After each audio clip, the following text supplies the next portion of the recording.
Good day everyone, welcome to my channel. So in this video we will talk about what is relational model. Before we start, I would like to say thank you so much to all my viewers, silent viewers and supporters in my channel. Thank you for watching my videos. If you are new with my channel and then you like this video, please hit the like button.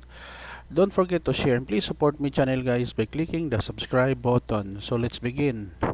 What is relational model? In his seminar in 1970 paper, A Relational Model of Data for Large Shared Data Banks by E.F. Code defined a relational model based on mathematical set theory.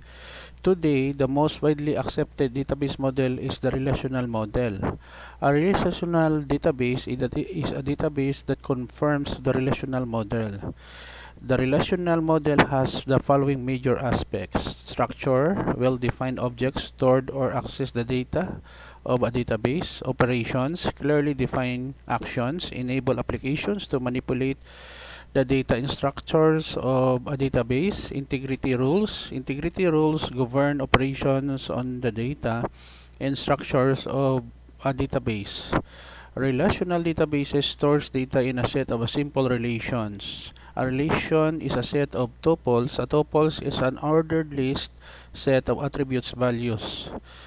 A table is a two-dimensional representation of a relation in the form of rows. Tuples in columns are attributes.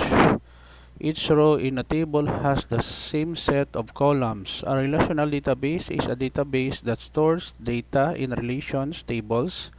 For example, a relational database could store information about companies' employees in an employee table, a department table, and a salary table. Okay guys, so this is the end of my report on what is a relational model. Thank you so much for watching. Don't forget to like, share, and please support my channel guys if you're new by clicking the subscribe button. See you in the next video tutorial guys. This is your friend Jake saying bye bye for now.